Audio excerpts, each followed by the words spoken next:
হিলফুল ফুজুল আরবের প্রথম ন্যায় বিচার ও মানবাধিকার চুক্তি আর রাহিকুল মাকতুম সিরিজ পর্ব ৩০। আসসালামু আলাইকুম ওরহমতুল্লাহি ওবরাকাতুহু। আলহামদুলিল্লাহ। প্রিয় দর্শক, আজকের পর্বটি অত্যন্ত গুরুত্বপূর্ণ, কারণ এই পর্বে আমরা দেখব এক ঐতিহাসিক চুক্তি যা জাহিলিয়াতের অন্ধকার যুগে ন্যায় বিচার, মানবাধিকার এবং সৎকাজের পথে এক আলোকিত উদাহরণ হয়ে দাঁড়িয়েছিল। এ চুক্তির নাম হিলফুল ফুজুল, অর্থাৎ ন্যায়নিষ্ঠার প্রতিজ্ঞা। এ চুক্তিতে অংশ নিয়েছিলেন এক কিশোর মোহাম্মদ সাল্লাল্লাহু আলাইহি ওয়াসাল্লাম, যিনি পরে বলেছিলেন, আমি এ চুক্তিতে অংশগ্রহণ করেছিলাম। লাল উটও যদি পাওয়া যেত, আমি এ প্রতিজ্ঞার বিনিময়ে তবুও নিতাম না। ইসলামেও যদি আমাকে এমন চুক্তিতে ডাকত, আমি সাড়া দিতাম। ফিজার যুদ্ধের নিষ্ঠুরতা ও ভয়াবহতা সুচিন্তাশীল ও সদিচ্ছাপরায়ণ আরববাসীগণকে দারুণভাবে বিচলিত করে তোলে। এ যুদ্ধে কত যে প্রাণহানি ঘটে, কত শিশু ইয়েটিম হয়, কত নারী বিধবা হয় এবং কত সম্পদ বিনষ্ট হয়, তার ইয়ত্তা করা যায় না। ভবিষ্যতে আরববাসীগণকে যাতে এরকম অর্থহীন যুদ্ধে লিপ্ত হয়ে ভয়াবহ ক্ষয়ক্ষতির শিকার না হতে হয়, সেই জন্য আরবের বিশিষ্ট গোত্রপতিগণ আবদুল্লাহ বিন জুদআন তাইমির গৃহে একত্রিত হয়ে আল্লাহর নামে একটি অঙ্গীকারনামা সম্পাদন করেন। আবদুল্লাহ বিন জুদআন ছিলেন তৎকালীন মক্কার একজন অত্যন্ত ধনাঢ্য ব্যক্তি।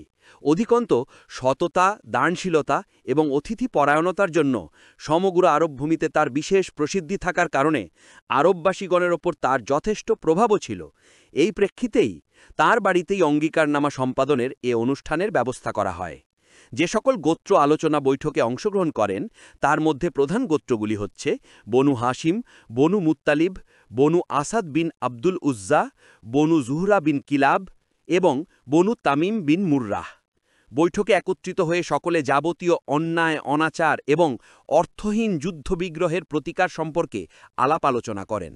তখনকার সময় নিয়ম ছিল, গোত্রীয় কিংবা বংশীয় কোনো ব্যক্তি, আত্মীয় স্বজন বা সন্ধিসূত্রে আবদ্ধ কোনো ব্যক্তি যত অন্যায় অনাচার করলেও সংশ্লিষ্ট সকলকে তার সমর্থনই করতে হবে, তা সে যত বড় বা বীভৎস অন্যায় হোক না কেন। এ পরামর্শ সভায় এটা স্থিরকৃত হয় যে এ জাতীয় নীতি হচ্ছে ভয়ঙ্কর অন্যায়, অমানবিক এবং অবমাননাকর।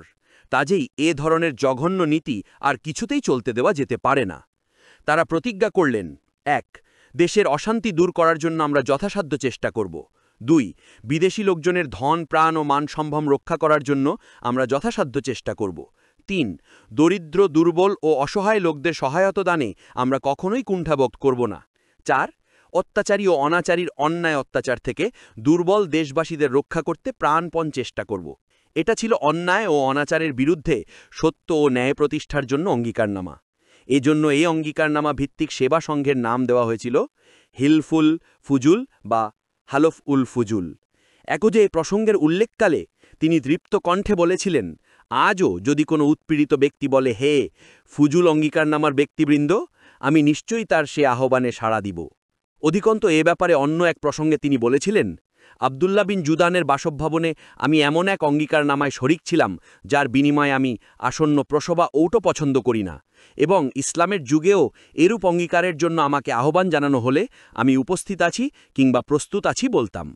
হিলফুল ফুজুল প্রতিষ্ঠার অন্য একটি প্রাসঙ্গিক প্রত্যক্ষ পটভূমিরও কথা জানা যায়, এবং তা হচ্ছে জুবেইদ নামক একজন লোক মক্কা এসেছিলেন কিছু মালপত্র নিয়ে ব্যবসার উদ্দেশ্যে। আস বিন ওয়াইল তার নিকট থেকে মালপত্র ক্রয় করেন, কিন্তু তার প্রাপ্য তাকে না দিয়ে তা আটকে রাখেন। এ ব্যাপারে তাকে সাহায্য করার জন্য তিনি আবদুদ্দার, মাখজুম, জুমাহ, সাহাম এবং আদি এই সকল গোত্রের নিকট সাহায্যের আবেদন করেন, কিন্তু তার আবেদনের প্রতি কেউই কর্ণপাত না করায় তিনি জাবাল আবু কুবিশ পর্বতে চূড়ায় উঠে উচ্চকণ্ঠে কিছু কবিতা আবৃত্তি করেন, যার মধ্যে তার নিজের অত্যাচার উৎপীড়নের মুখোমুখি হওয়ার বিষয়টিও বর্ণিত ছিল। আবৃত্তি শ্রবণ করে জুবের বিন আব্দুল মুত্তালিব দৌড়ে গিয়ে বলেন, এ লোকটি অসহায় ও সহায় সম্বলহীন কেন? তারই অর্থাৎ জুবেরের প্রচেষ্টায় উপরোক্ত গোত্রগুলো একত্রিত হয়ে একটি সন্ধি চুক্তি সম্পাদন করেন এবং পরে আস বিন ওয়াইলের নিকট থেকে জুবেরের পাওনা আদায় করে দেওয়া হয়। প্রিয় দর্শক, হিলফুল ফুজুল ছিল মানবাধিকারের প্রথম যুগান্তকারী চুক্তি, যেখানে ন্যায় ছিল সর্বোচ্চ মূল্য আর সত্য প্রতিষ্ঠার জন্য একজন কিশোর মোহাম্মদ সাল্লাল্লাহু আলাইহি ওয়াসাল্লাম ছিলেন অগ্রদূত। এই ঘটনা আমাদের শেখায়, অন্যায়ের পাশে নয়, সত্যের পাশে দাঁড়াতে হবে। 2 আল্লাহ ন্যায়প্রেমীদেরই সম্মান দেন। 3 সমাজ পরিবর্তন শুরু হয় সৎ মানুষের ঐক্য থেকে। পরবর্তী পর্ব আসছে, পর্ব 31, আলামিন উপাধির ব্যাপক প্রচার ও সমাজে নবী সাল্লাল্লাহু আলাইহি ওয়াসাল্লামের সম্মান। ভিডিওটি ভালো লাগলে লাইক, শেয়ার এবং দাওয়া মঞ্চ চ্যানেলটি সাবস্ক্রাইব করতে ভুলবেন না। আসসালামু আলাইকুম ওয়া রাহমাতুল্লাহি ওয়া বারাকাতুহু।